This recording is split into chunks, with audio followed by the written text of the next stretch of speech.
It's great to be here to talk to you about the state of the Ethereum ecosystem in 10 minutes or less. So I'm going to talk a little bit about the past, the present, and the future, kind of in my capacity as the unofficial Ethereum historian, as I've been involved with it since almost the beginning, if not the beginning, right after Vitalik published the paper. Just a small announcement at the beginning.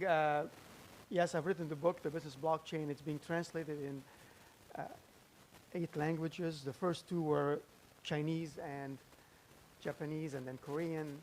And the announcement here is that it's going to be available in French as well. Donc, alors pour les Français et pour les francophones, c'est la maison d'EDCON qui va publier l'édition en français.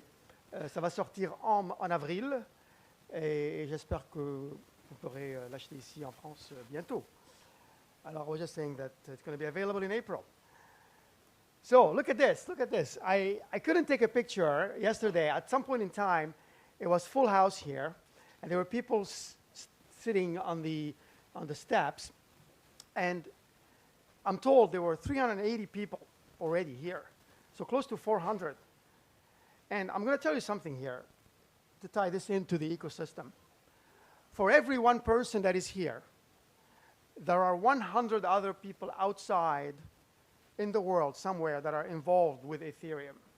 So this is my estimation. I'm estimating right now, because I'm not just counting developers.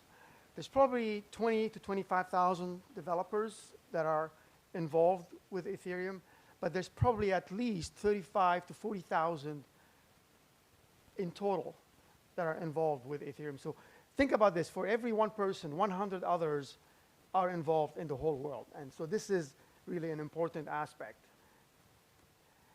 I've been obsessed in trying to depict the Ethereum ecosystem. And about 1.5 years ago, I sat down with the foundation and came up with this slide that depicted the different players in the ecosystem, from the economic players to the extended contributors, anything outside of the foundation. And if you were involved with Ethereum from the early days, at the beginning, the foundation was everything. They were doing everything. And very quickly, everybody else started to get involved. And the work was not just the foundation, but outside of the foundation.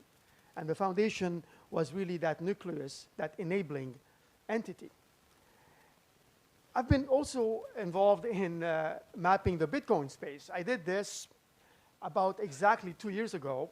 And at the time, no surprise, 80% of the players were Bitcoin players.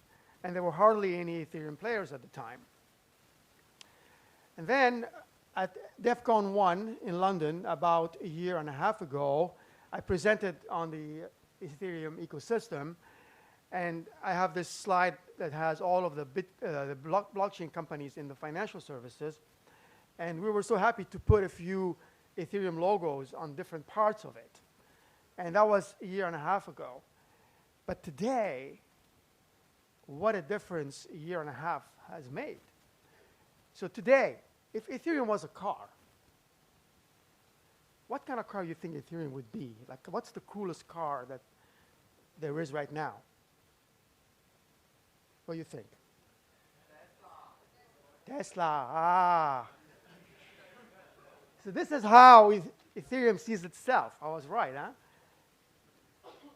This is how Ethereum sees Bitcoin.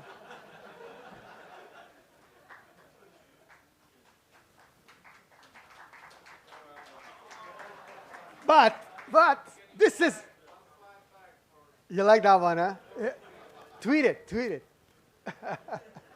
W. Mougayar is my, okay, so, but in reality, this is where Ethereum really is.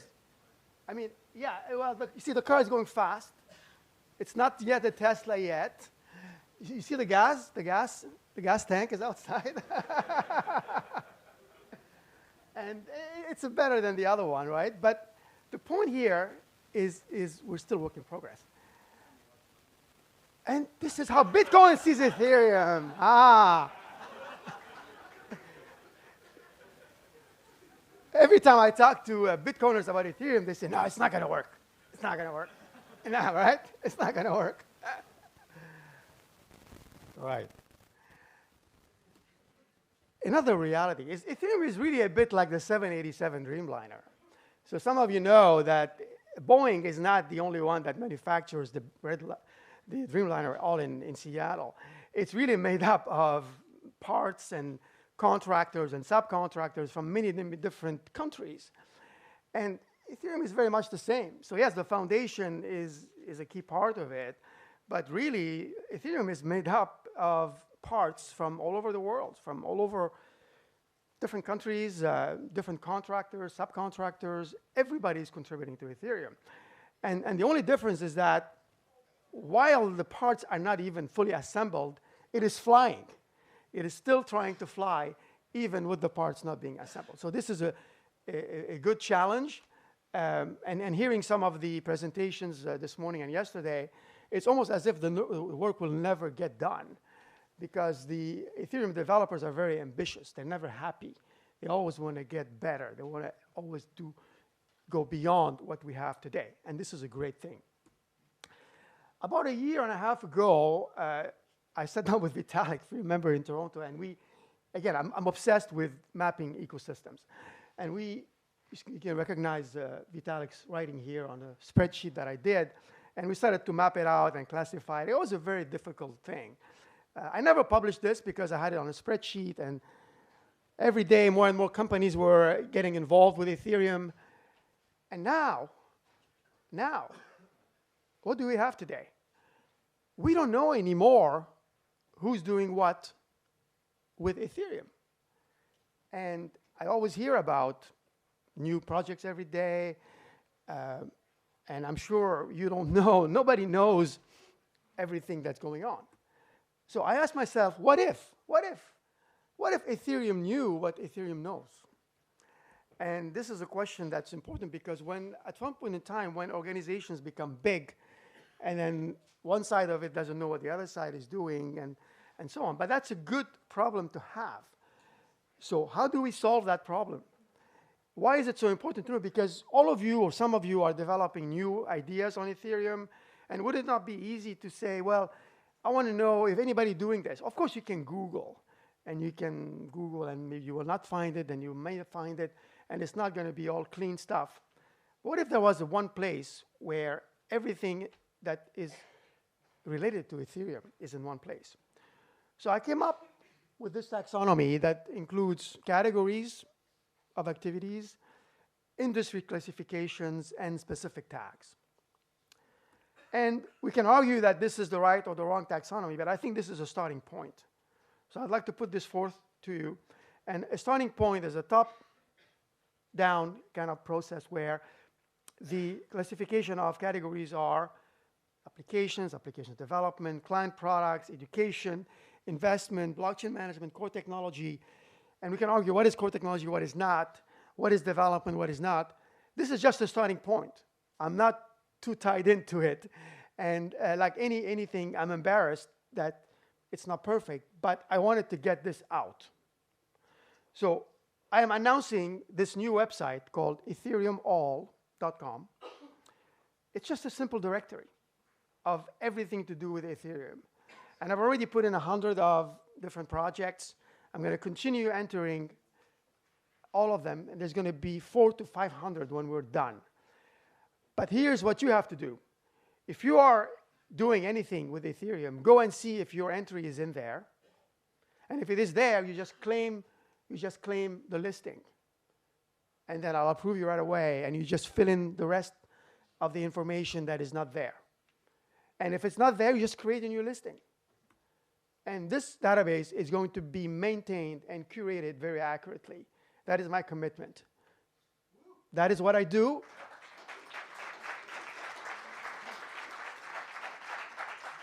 And it's a small gift to the Ethereum community.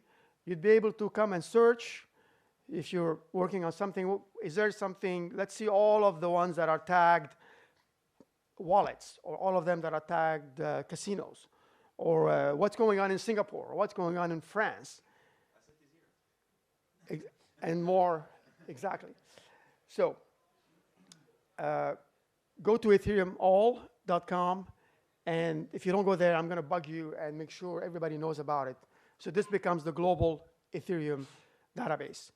The problem with decentralization is that, yeah, everything is great. It's all peer-to-peer, but then at some point in time, you don't know where everything is because it's so decentralized.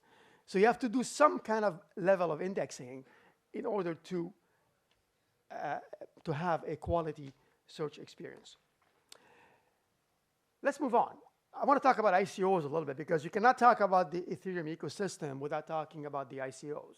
It's such a hot topic right now. I was saying this morning that the barriers of entry to raising money for an ICO are so low now. And if you can fog a mirror, you can almost raise money on an ICO. It is so easy. And this chart is not from me. This is from Smith and Crown. They track the ICOs. And they found out there were 64 of them in 2016 that raised about 103 million. I went further and I did the research for 2017. And it is obvious right now that 80% of the ICOs now are on Ethereum. And that's a good thing.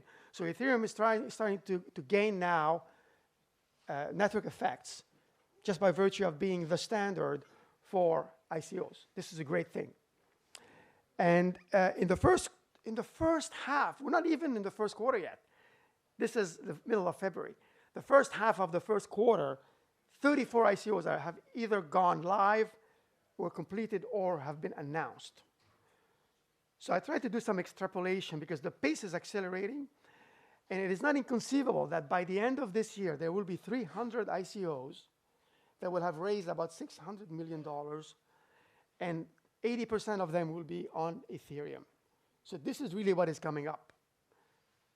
And this could be billions of tokens. It is not easy to specifically pinpoint the number of tokens. Even if you did a search on Etherscan, it shows 1,500 tokens, but some of them are tests, and some of them are not the ones that are live. But we're going to try to track them as much as we can. And then my other prediction is that I think by the end of this year, Ethereum should be valued at $5 to $10 million. And the reason why it will vary, it's going to depend on some of the ICO performance as well. So let's hope that there are some good ICOs, because right now there's something that doesn't jive here. Ethereum is only about 6% of the value of Bitcoin, if you think about it. So either Bitcoin is overvalued or Ethereum is undervalued. And I think Ethereum is undervalued right now. So it's good to have a bigger valuation because, as Vitalik said one time, it increases the sovereignty of Ethereum. You can do more things, not just the foundation, but the whole ecosystem can do more with a higher valuation. I can't finish this talk without being a bit critical. So where can the ecosystem improve? In my opinion, this is my opinion. I think in marketing and communicating itself, I think the community can do a better job at that. Again, if Ethereum knows what Ethereum knew, if the world knows what Ethereum is doing, then it would be easier for Ethereum to propagate. Some other organizations are doing a better job at communicating what they are doing. I get newsletters from some of them, and I almost know at every conference they are at, I almost know if they're going to the bathroom sometimes. So we have to let others know about what Ethereum is doing. We need more end-user applications, but real end-user, as a business end-user. Ones that the user downloads the application or starts to use it without even knowing there is Ethereum behind the scenes. And we've seen some of them this morning at the investment panel, the casino one, and others. I'm not going to name because I'm going to say, did you forget some of them? But you know what I'm talking about, like either mobile apps or browser apps where it's just an app. It's not just a technical application. We need better middleware, I think, and better APIs. I've written an article 2 months ago when I said that maybe the blockchain is like the internet, and it's still waiting for its web. Because the blockchain is very technical still. If you remember, the internet was very technical. And it only took off when the web came in as this layer, this middleware, that just gave us 3 simple functions, HTTP, HTML, and that kind of is what made the web take off. I think we want to see more standards. look at the benefits of what ERC20 has done. It was a standard of token standard, and it's really enabled the ICOs to mushroom.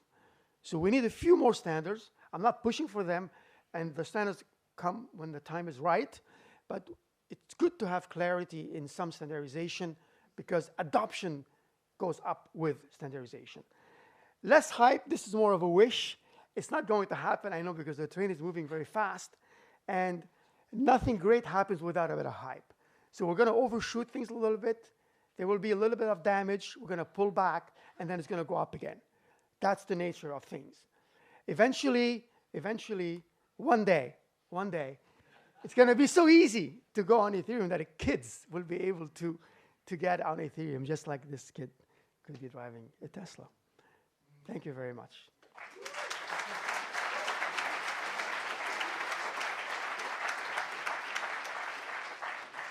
Do we have time for one or two questions? Or? Yeah, 2 questions. Okay, let's take 1 or 2 questions quickly. Yes? What is your opinion about Hyperledger future and Ethereum future?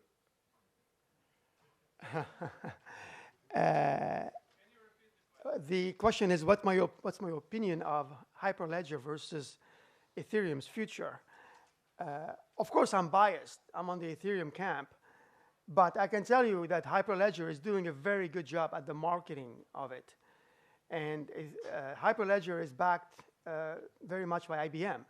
And IBM is a pro at productizing technology and at marketing these products. So everything you hear coming out of the Hyperledger Foundation has a lot of IBM fingerprints around it. And IBM is great at holding the market captive until they have their act together.